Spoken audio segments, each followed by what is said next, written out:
পরমদয়াল পরম প্রেমময় শ্রী শ্রী ঠাকুরের শ্রীরামার আতুল শ্রীচরণে আমার শতকোটি প্রণাম। সকলকে আমার আনন্দিত জয়গুরু।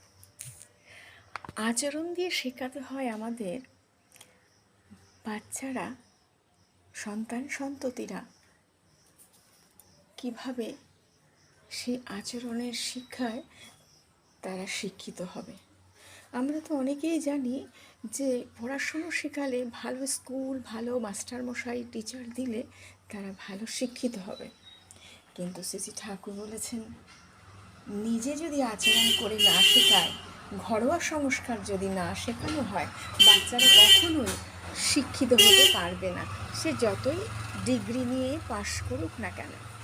তাই ঘরোয়া আচরণ আমাদের শিক্ষা দিতে হয়।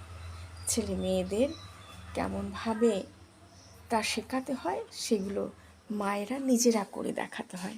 কেমন করে খেতে হয়, কেমন করে মুখ ধুতে হয়, কেমনভাবে দাঁড়াতে হয়, কেমনভাবে বসতে হয়, হাঁটতে হয়, দাঁতের যত্ন নিতে হয়, চোখের যত্ন নিতে হয়, কানেরও যত্ন নিতে হয়, থুতু কেমনভাবে ফেলতে হয়, জল কেমনভাবে খেতে হয়, স্নান কেমনভাবে করতে হয়, মানুষের সঙ্গে কথা কেমনভাবে বলতে হয়, মানুষের সঙ্গে ব্যবহার কেমনভাবে করতে হয়, আমাদের নিঃশ্বাস প্রশ্বাস কেমনভাবে নিতে হয়, শরীরকে রক্ষা কেমনভাবে করতে হয়, সবই কিন্তু ঠাকুর আমাদের বলে দিয়েছেন।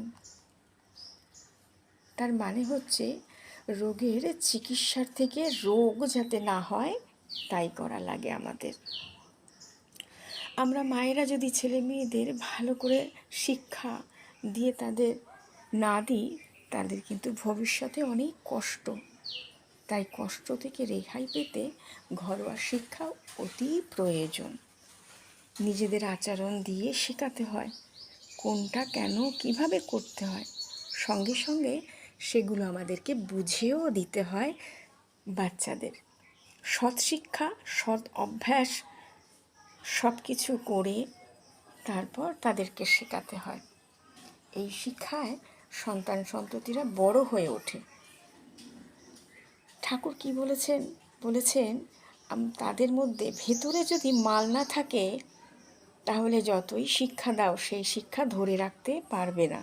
কারণ অর্থাৎ পরিবারের আচার আচরণ যদি ভালো না হয়, তার ভিতর দিয়ে অজ্ঞাতে অনেক শিক্ষা পেয়েও সে ধূলিসাৎ হয়ে যায়। আমাদের এমনভাবে শিক্ষিত হতে বলেছেন। জয় গুরু বন্দে পুরুষোত্তম। লাইক, শেয়ার, সাবস্ক্রাইব করে চ্যানেলটিকে বাধিত করবেন।